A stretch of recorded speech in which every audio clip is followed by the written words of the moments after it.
13 часов в Киеве, 14 в Крыму. Время новостей на АТР. Вы смотрите «Заман», в студии София Абляева. Добрый день. Задержанного ранее оккупантами Рустема Усманова, жителя Советского района, отпустили из РУВД Симферополя.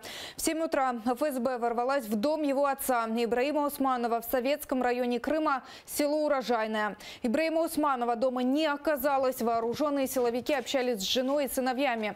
По информации Крымской солидарности, якобы искали наркотики. Ворвались начало 8-го, минут 15, наверное, 8-го. Маски шоу, в масках все. Сначала ко мне в спальню забежали. На пол, короче, хотели положить. Я говорю, нет. Потом побежали туда в спальню, там где дитё маленькое спит. Но они, правда, культурно вроде как сделали. Фонариком посветили, и все, тут дети, и завернули. Идите в сторону. Туда. На ту сторону. Да, дальше. Я говорю, спрошу, что говорит, забирайте, скажите, вы что? Взял, говорю, и все, иди отсюда. Солидля, стоящий солидля. Ничего не предъявили, да? Да, шеф Хагаевич, солидля. Я говорю, я брат, говорю, мне объясните, говорю, что, говорю, было, говорю. Езжайте, чтобы его...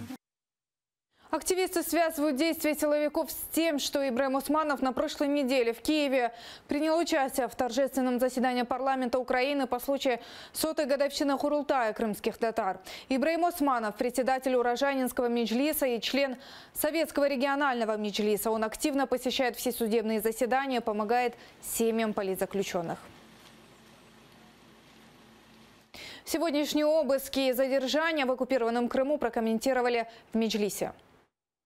Оккупационная власть пытается представить не только террористами представителей крымских татар, но в том числе пытается показать, что задействованы в каких-то криминальных схемах, криминальных, скажем, структурах, и пытаются подбрасывать наркотики, патроны и любое вещественное доказательство, на основании которого могут проводить репрессивные действия. Бахчисарайский общественный активист, которого оккупанты уже подвергали репрессиям, снова вызван на допрос.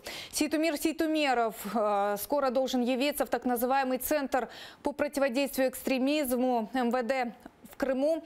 В этом году, 8 ноября, оккупанты пришли с обысками в Бахчисарай, в том числе и в дом Сейтумера Сейтумерова. Тогда силовики его задержали, обвинив в пропаганде экстремизма. Составили админпротоколы и оштрафовали на 2000 рублей.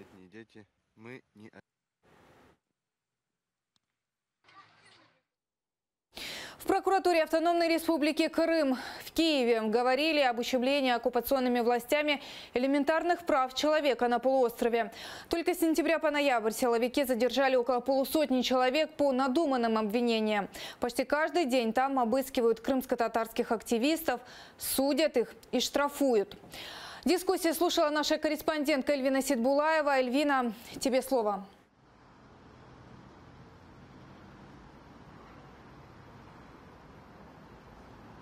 Наразі прокуратура проводить розслідування щодо порушення норм гуманітарного права жителів окупованому Криму. Зокрема, прокурор Гундус Мамедов зазначив про те, що відносно до депутатів та щодо депутатів відкрите кримінальне провадження, які саме впливають на порушення прав людей. Пропоную послухати його пряму мову.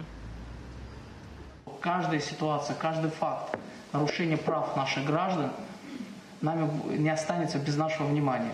Кроме того, хочу вам сообщить о том, что свыше 100 обвинительных актов на сегодняшний день находятся в суде через механизм заочного обвинения. Это депутаты, бывшие депутаты Автономной Республики Крым. Это бывшие депутаты Севастопольского городского совета. Это бывшие наши коллеги, прокуроры, сотрудники милиции, правоохранительных органов, если говорить загале. Росія змінює склад населення в окупованому Криму на російське. Зокрема, прокуратура скерувала інформаційне повідомлення щодо кримінального суду і щодо цієї справи, і до привласнення майна. Зокрема, генеральний прокурор Юрій Луценко зазначив, що має інформацію, що майже 4 тисячі підприємств зараз захоплені окупаційною владою, і це збитки Україна, і це нанесло збиток до України більше 1 трильйона гривень. Також приймав участь на прес-конференції лідер кримських татар Мустафа Джемілєв. Він зазначив, що за 3,5 років окупації населення Криму збільшилося на 10%. Пропоную послухати пряму мову. Повторение политики принудительной депортации, принуждения местных жителей покинуть свою территорию и завоз жителей Российской Федерации в оккупированную территорию. За 3,5 года оккупации население Крыма выросло на 10%. Это, обратите внимание, при постоянном превышении уровня смертности над уровнем рождаемости. Представник української Хельсінської групи зазначив на прес-конференції, що варто зробити таку програму, яка буде захищати прав людей, які будуть свідчити саме в кримінальному суді. Поки це вся информация, студия.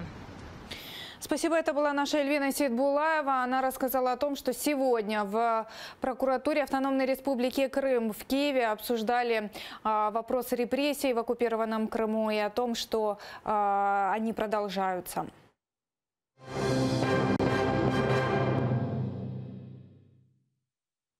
Оккупационный сбор. Председатель прокремлевского правительства Крыма Сергей Аксенов распорядился о повышении цен на коммунальные услуги.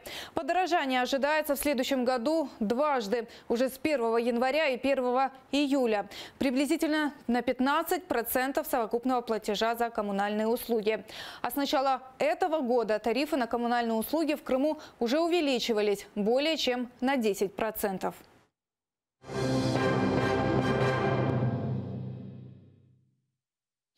Еще 4 страны вслед за решением Евросоюза решили на порог не пускать российского губернатора Севастополя Дмитрия Овсянникова. Черногория, Албания, Норвегия и Украина присоединились к персональным санкциям ЕС по отношению к нему. Санкции против России, в том числе и персональные, были введены Евросоюзом сразу после аннексии Крымского полуострова. Всего в черном списке 149 человек и 38 предприятий, причастных к нарушению территориальной целостности Украины. Всем им запрещен въезд в Евросоюз. Европейские лидеры не раз отмечали, санкции будут действовать до окончательного возвращения Донбасса и Крыма под юрисдикцию Киева. В Киеве состоялся благотворительный показ документального фильма о лидере крымских татар Мустафа. Собранные средства от продажи билетов отправят семьям политзаключенных. Киевляне и гости столицы, кроме просмотра киноленты, имели возможность написать письмо узникам Кремля. Документальный фильм «Мустафа» – это история о лидере крымско-татарского народа Мустафе Джемилеве, который боролся и продолжает бороться за права своего народа, за право вернуться на родину. Это история длиною в жизнь. Фильм рассказывает, что на самом деле скрывается за молчаливой улыбкой легендарной личности. Это пример того, как личность может изменить ход истории. Це дуже серйозний, хороший фільм. І добре, що англійські субтитри, його треба показувати за кордоном якомога найбільше. На показе был актер Максим Пасечник, который сыграл главную роль молодого лидера крымских татар. Говорит, в процессе съемок жил в этой истории. Было эмоционально тяжело. Волновался, как воспримет сам Мустафа Ага. После первого показа была молчаливая улыбка, но в глазах можно было прочитать больше. Он был доволен. Актор, і взагалі по життю, створити, побудувати образ, пережити те, що спробувати пережити, те, що пережила людина, це заглиблення в його світогляд, в його філософію, в його подумки, в його роздуми. Кожен раз усе те, що усвідомлюєш, ти ж переживаєш. І це стається в мені, в акторові, в кожному, да?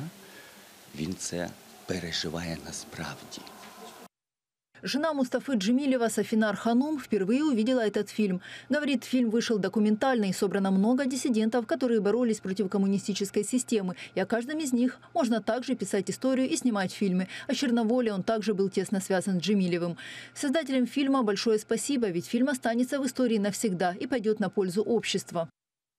Этот фильм будет как учебный материал использован потом и в Крыму, и в Украине. Будущему поколению надо за свободу, за свою страну, за свою незалежность бороться каждый день, а не только когда вспомнишь, не только когда уже трудно стране. Символичным является то, что фильм презентовали в правозащитной организации «Дом свободной России», чтобы показать и напомнить историю борьбы за права человека в Украине и для того, чтобы собрать средства, которые будут направлены на поддержку семей политзаключенных в Крыму. Желающие могли подписать поздравительные открытки или написать письма политзаключенным. Хочу напомнить, что в Москве отменили премьеру фильма «Мустафа» за 2 часа до показа. Елена Стецюк, Роман Равиджук, Ислам Пинка, Заман, АТР. Канада отметила столетие первого крымско-татарского Курултая. Об этом сообщил депутат парламента от правящей либеральной партии Борис Вжесневский. Первый Курултай крымско-татарского народа открылся 9 декабря в Ханском дворце Бахчисарая 100 лет назад. К этой дате Нацбанк Украины выпустил юбилейную монету, а украинский парламент собрался на торжественное заседание по этому случаю. По словам канадского депутата, в парламенте Канады напомнили всему миру, что крымские татары – это коренной народ Крыма, а сам полуостров принадлежить Україні. Прикро, але історія, схоже, повторює себе. Після російського військового вторгнення та незаконної окупації кримські татари знову стикаються із зникненнями, вбивствами своїх провідників, вигнанням і груповими утисками та переслідуванням.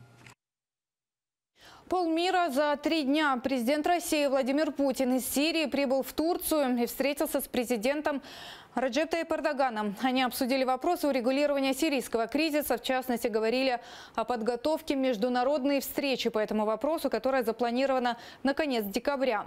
Кроме этого, Путин намерен обсудить с турецким коллегой совместные проекты в энергетике. В частности, прокладку газопровода «Турецкий поток». После того, как Европа фактически отказалась от проекта Южного потока, Россия крайне заинтересована в нем. Кремль уже вложил огромные деньги на прокладку труб по своей территории. А вот Европа пока не торопится. Израиль обстрелял сектор Газа. Сообщили, на пусковые кнопки нажали тогда, когда заметили ракету, летящую в сторону Израиля. Обе стороны вину пытаются возложить на оппонента. Волну обострения на Ближнем Востоке вызвало решение Дональда Трампа перенести посольство США в Иерусалим. Таким образом, это фактическое признание города столицей Израиля. Это вызвало волну протестов мусульманских стран. Начались столкновения с полицией на восточной части Иерусалима. Реджеп Тайип Эрдоган обратился к Трампу с требованием отменить решение и созвать лидеров стран исламского сотрудничества в Стамбул. Экстренный саммит должен начаться завтра. Взрыв в центре Манхэттена. Подозреваемый в попытке теракта 27-летний выходец из Бангладеш Акаят Уллах находится в больнице под надзором полиции. Он заявил, что пытался отомстить за действия Израиля в Газе и после признания Трампом Иерусалима столицей еврейского государства. Также он сообщил, что является вдохновителем идеи исламского государства. Мужчина в домашних условиях изготовил бомбу и прикрепил ее к себе. В результате взрыва он получил ранения рук и живота. Также пострадали 3 человека, находившиеся рядом с террористом. Инцидент произошел накануне. Мэр Нью-Йорка назвал взрыв попыткой террористической атаки. Слава богу, преступник не достиг своей цели. Слава богу, наши правоохранители отреагировали так быстро, чтобы справиться с ситуацией и убедиться, что люди в безопасности. Слава богу. В результате взрыва на газораспределительной станции в Австрии 1 человек погиб, 18 раненых. Всех пострадавших доставили с ожогами в больнице Вены. Взрыв произошел на станции австрийской нефтегазовой компании ОМВ у города Баумгартен-ан-дер-Марх. к востоку от столицы. Станция загорелась, ее работу приостановили. На месте работают 10 пожарных бригад и вертолет. Правоохранители перекрыли движение на дорогах. Местных жителей просят не приближаться к месту происшествия. ЧП не имеет отношения к терроризму, сообщили в полиции. Причина взрыва техническая. Взрыв затронул крупнейший австрийский газовый терминал, занимающийся распределением российского газа в Европе.